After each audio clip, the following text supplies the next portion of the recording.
Призма деген не? Ол тек куб па, әлде басқа да түрлері бар ма? Күнделікті өмірде біз көптеген кеңістік фигураларды көреміз. Солардың бірі призма.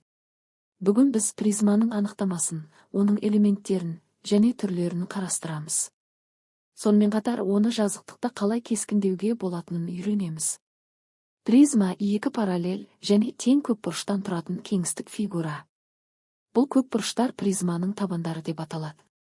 Ал оларды қосатын жақтар бүйір жақтар.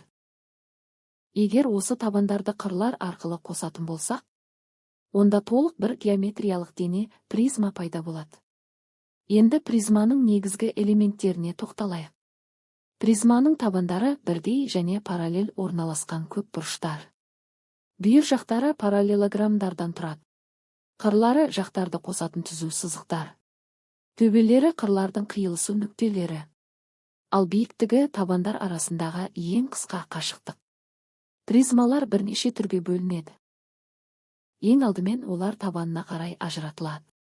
Егер табаны үшбұрыш болса, үшбұрышты призма деп аталады.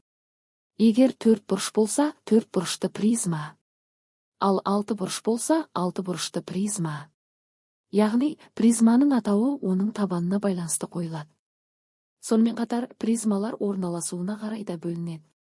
Тік призмада барлық бүйір қырлары табанға перпендикуляр орналасады. Сондықтан оның бүйір жақтары тік төртбұрыш болады. Ал қиғаш призмада қырлар көлбеу орналасады. Сондықтан оның пішіні де сәл еңкейген болып көрінеді. Енді призманы жазықтықта қалай салуға болатынын қарастырайық. Алдымен табан болатын көпбұрышты сызамыз. Содан кейін соған параллель екінші табанды орналастырамыз.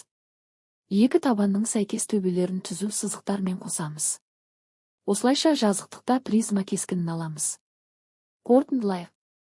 Призма екі параллель және тең табандардан тұратын кеңістік фигура.